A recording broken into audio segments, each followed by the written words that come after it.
اللهم لبيك لبيك لا شريك لك لبيك إن الحمد والنعمة لك الملك لا شريك لك لبيك اللهم لبيك لبيك لا شريك لك لبيك إن الحمد والنعمة لك الملك لا شريك لك لبيك اللهم لبيك لبيك لا شريك لك لبيك إن الحمد والنعمة لك الملك لا شريك لك لبيك اللهم لبيك. محمد نبينا بنور هدينا محمد نبينا بنور هدينا. Operatives of the National Agency for the Prohibition of Trafficking in Persons (NAHCON) have rescued 19 women and 8 minors who were being processed for a trip to Saudi Arabia for suspected domestic servitude. A statement from the agency's head of press and public relations, NAHCON, says the rescue operation was as a result of intelligence gathered about the impending trip, which also led to the arrest of 3 suspected human traffickers. The statement added that the victims, who are all from Kano State, were rescued in Abuja, where agents had taken them for data capturing, which is a condition set by Saudi government for anyone entering the kingdom. NAHCON and NAPTIP have resolved to work together to stop human trafficking, particularly those disguising as intending pilgrims or traveling for Umrah. At a recent meeting, the chief executives of the 2 organizations made far-reaching commitments to address the problem. To solicit your cooperation further so that Hajj 2018 will record 0 overstay or 0 abscondments. And I believe it's achievable.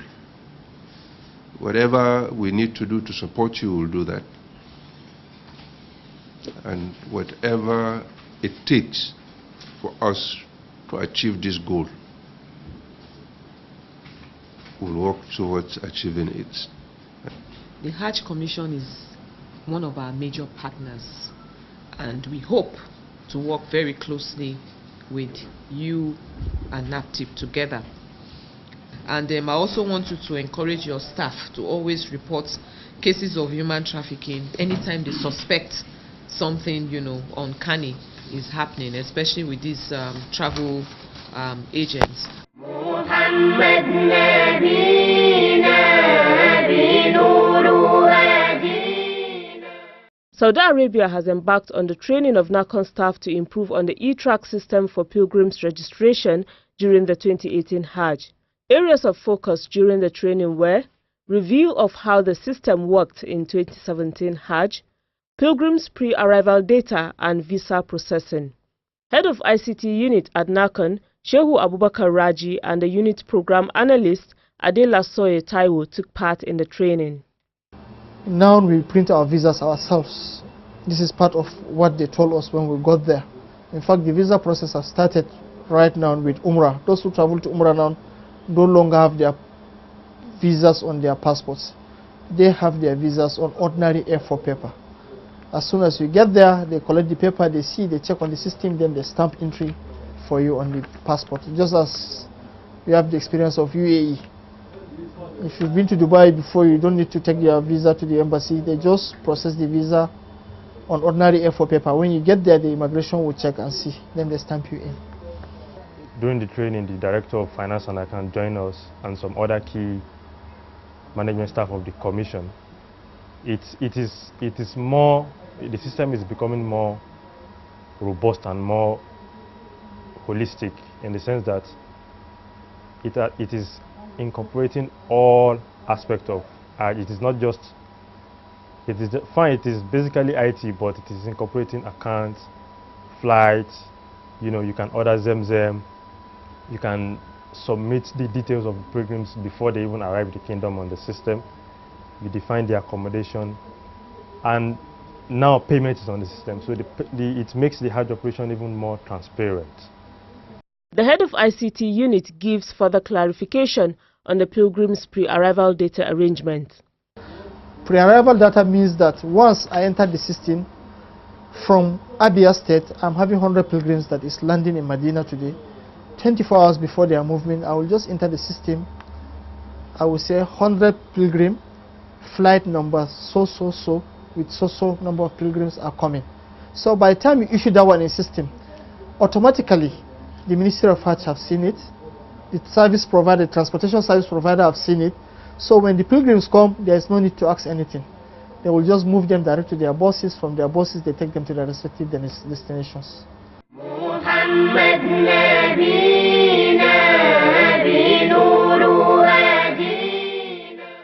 A civil society organization that reports and monitors Hajj and Umrah activities in Nigeria and Saudi Arabia is set to launch its online news medium. The organization, known as Independent Hajj Reporters, says in a statement by its national coordinator, Muhammad Ibrahim, that the website will focus on the education of pilgrims as well as disseminating information about Hajj and Umrah. It further states that those who have contributed to the development of Hajj administration in Nigeria will be honored during the formal presentation of the website. The National Hajj Commission of Nigeria, NAHCON, urged all intending pilgrims to seek knowledge on how to perform Hajj and Umrah in order to attain the desired results. To achieve this, NAHCON directs all the pilgrims' welfare boards and agencies as well as tour operators to organize enlightenment programs for all the intending pilgrims from date of payment to commencement of operations. It is your right to be educated on how to perform Hajj and Umrah. For more information, visit guide.nigeriahajcom.gov.ng or send an email to info@nigeriahajcom.gov.ng.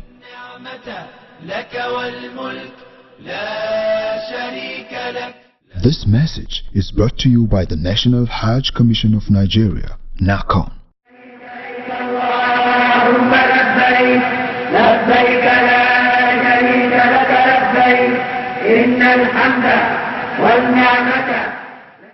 The 20-member committee set up by the National Hajj Commission of Nigeria, NAHCON, to inspect and negotiate pilgrims' accommodation in Mecca has concluded its assignments. The committee was chaired by NAHCON Commissioner for Policy, Personnel Management and Finance, Alhaji Yusuf Adebayo. It drew its membership from NAHCON, the National Assembly, the Nigerian Embassy in Saudi Arabia, as well as the State Pilgrims Welfare Boards. They collectively carried out the inspection and negotiation of Mecca accommodation. The aim is to secure befitting and affordable places for Nigerian pilgrims to stay during the 2018 Hajj. During the inspection exercise, the committee was mandated to ensure that the property must be licensed by the Saudi Ministry of Hajj, the accommodation is close to Haram Mosque or Kaaba. Other considerations include the facilities available in the places of abode, such as number of toilets available to the ratio of 4 people to 1, number of pilgrims per room. The chairman of the committee, Alhaji Ibrahim Yusuf Adebayo, explains more. Yearly, we do go to the Kingdom of Saudi Arabia to inspect accommodation chosen by various states in the country. So last 2 weeks, we wrote a letter to all the states, Federal Capital Territory and Armed Forces that we would like to meet in Saudi Arabia so as to inspect the accommodations and also to negotiate the accommodations. Bear in mind that we at National Hajj Commission, we want to try as much as possible to make sure that Hajj fare, what intended bringing pay this year, will not be higher than what they paid last year. Bear in mind that we don't have control all over dollars. You all know that dollar is predominant on the amount of money we pay in Saudi Arabia. In the process of carrying out the assignment, the committee ensured transparency. It is the state that will identify where they want to stay. Ours is to inspect it that their accommodation met the standard in Saudi Arabia. After inspections, the state official will come to the office, then we negotiate with the owner. So states play a very important role because they are the owner of the pilgrims and they know where their pilgrim would like to stay. Ours to make sure that the building they have chosen is closer to Haram, and we negotiate with the landlords. The National Assembly, because they oversight on us, we want to carry them along so as to see the kind of accommodation the Nigerian people will stay, and at the same time to know that we at the National Commission, we negotiate directly with the owner. After the National Commission have screened the service providers, they put it online to communicate to us. This is the number of people the service provider we selected for you people. It is left for us to go and negotiate to now look for the houses. If you select the service provider 1 or A, you have to go there and look at the houses that are going to be provided for you. Number 1, the house must be land with your own choice. The capacity of the house, neatness of the house, the distance between the house and the holy mosque to be in line with the guideline given by the National Commission. To ensure efficiency and diligence, the committee was divided into sub-committees. We divide ourselves into various committees. The negotiation committee, we go around to know the value and price of property. So if the landlord comes, because these areas, areas that are closer to Haram, we know the price of hotel, 3-star hotel, 2-star hotel, 4-star hotel. So if the landlord comes and give us a price, we'll tell him that in this area, this is the price of accommodation. If he doesn't give us, we'll take from other landlords. So by this, now we are able to crush the price of accommodations in Mecca. My team was able to inspect 13 states. Among the states we inspected, we have Jigawa, Yobe, Zamfara, FCT, Kogi, Abia, Anambra, Kebbi, and Ikiti and Benue. During negotiations, the committee was able to convince property owners to pay the 5% VAT introduced by the Saudi government. So I had a meeting with the landlords and I told them that the numbers, it is better for you to have more numbers and make small profit than to have a limited small number and make a huge profit. And they all agree with me that they will pay the value-added tax to the government.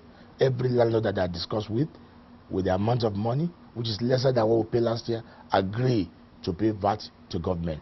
Bear in mind that I told them that the more numbers, the better, and they all agree with me.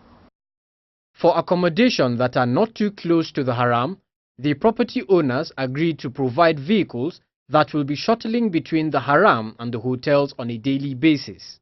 Of course, if you can get a hotel type with good facilities, but the distance is too far. On this case, we normally ask the service provider to undertake and put it on the agreement that he will provide a shuttle bus for the pilgrims. If you agree on that condition, we will allow the pilgrim to stay on that, at the hotel. Furthermore, the committee used NAHCON guidelines to assess and grade each accommodation inspected in order to determine its value. For example, you get a house that somebody will say, I have a house. It's a good house, but when you ask them to give you tasri for the house, they will not provide it for you. So automatically it's rejected. Because without that tasri means a license given by the Ministry of Hajj or by Saudi authority to allow you to accommodate pilgrims. So even if you have a beautiful house without that license, NAHCON will not accept it. 1.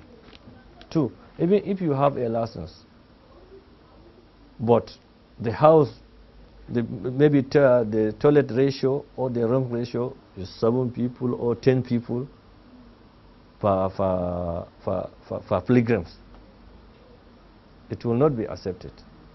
You understand? And it will also age of the hotel is another thing that we consider it. We are even given a score from 60 to 79. It's grade B. It's also accepted and is good. And from 50 to 69 is grade C. It's fairly, we can accept it. You understand? But below 50, that is grade D, is rejected.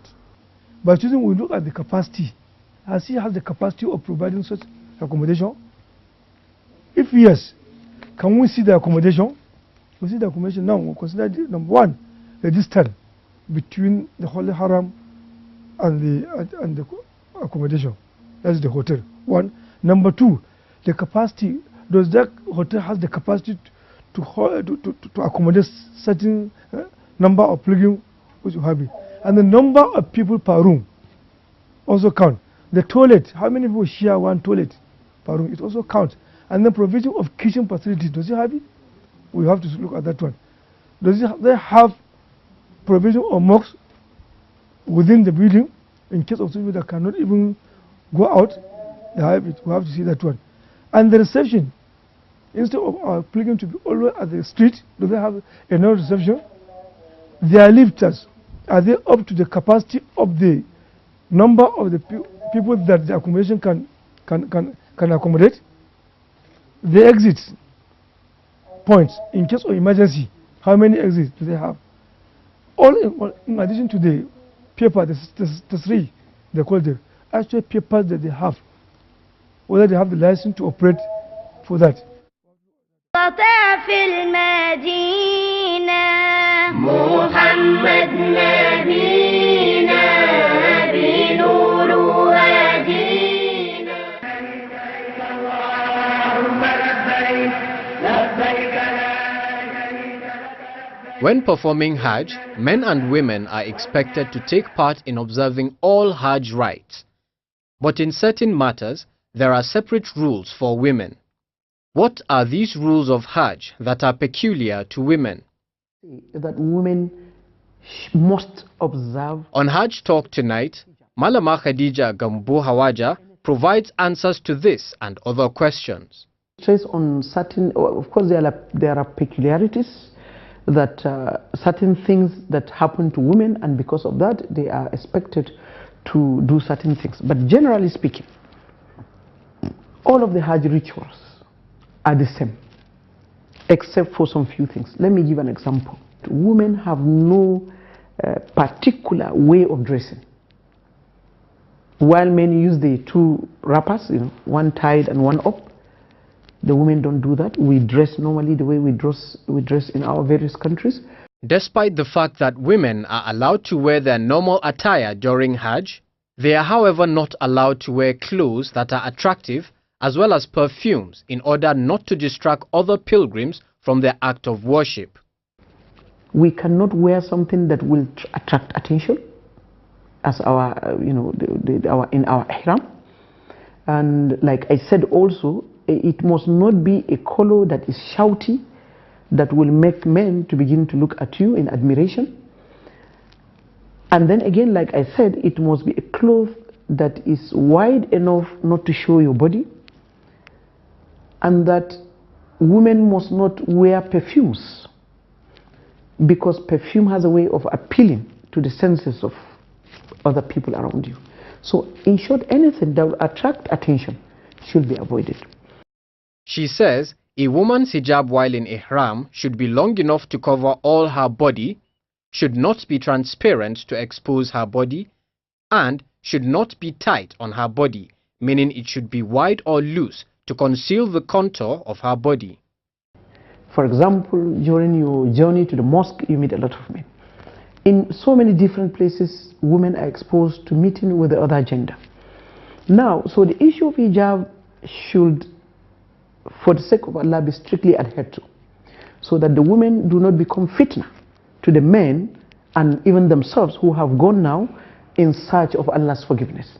So one of it is that I would say that women must observe strict hijab and must not do anything that would cause fitna, must not do anything that would lure somebody into having a second thought out of what the person has gone to.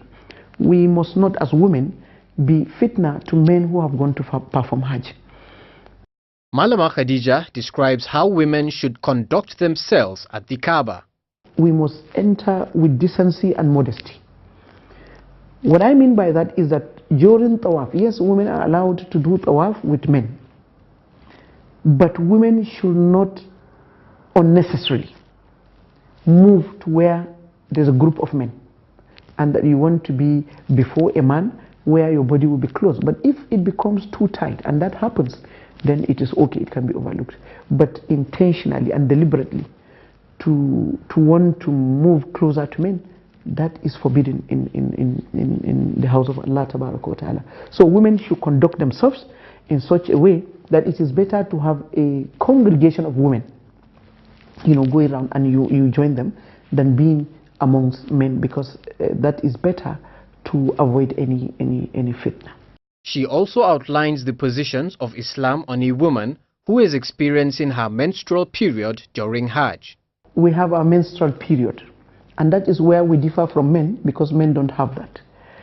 Now, according to Sharia, the Sharia of Islam is that when a woman is under her menstrual period, of course she cannot go to the mosque, so even back home. So you cannot go to Haram, you cannot go to Haram al-Makki or Haram al-Madni. What I mean by Haram al-Makki and Haram al-Madni, it means we are talking about you cannot go to the Masjid al-Nabawi al-Sharif, you cannot also enter the Kaaba for prayer. Again also, during that period of menstruation, it does not stop the woman from taking the niyyah of Umrah or taking the niyyah of Hajj. It does not stop her from chanting, Subhanallah, walhamdulillah, wa la ilaha illallah. It does not stop her from that. It does not stop her from saying salam on the Prophet sallallahu alaihi wasallam. It does not stop her from anything. The only thing it stops her from, or the only things it stopped her, that she stopped from, are two major things. One, she cannot enter the house of Kaaba to do her tawaf, whether it's tawaful ifada, which is one of the rukun of the Hajj, which without there is no Hajj. She is equally not allowed to go into the Kaaba for Umrah tawaf, or even for tawaf al-Qudum, that is saying, like a kind of to register your presence in the Kaaba. On the use of drugs to stop menstruation during Hajj, Malama Khadija sheds more light with respect to the different opinions of Islamic scholars. Some scholars see it as, even the haid, or even the flow of the blood during menstrual period is ibadah in itself, to the extent that it is recognized. And the Prophet ﷺ, in one of his hadith said that when he was talking about women, about the naqs, the weakness of women, he said, أَلَيْسَتْ إِحْدَاهُنَّ إِذَا حَادَتْ لَمْ تُصَلِّ وَلَمْ تَصُومْ. Don't you see that among the weaknesses of women is that during menstruation they do not pray and they do not observe fasting? That is an acknowledgement of the fact that it doesn't make you less pious. But then again, we have scholars, contemporary scholars, who say that it is permissible, and among them are even the scholars of Haram, of Mecca, that it is permissible for a woman to take something to stop her from having menstruation. So, like I told you, there are different views and opinions, but for me, I think also even the doctors are saying that these drugs do sometimes have side effects. إن الحمد والنعمة لك الملك لا شريك لك لبيك الله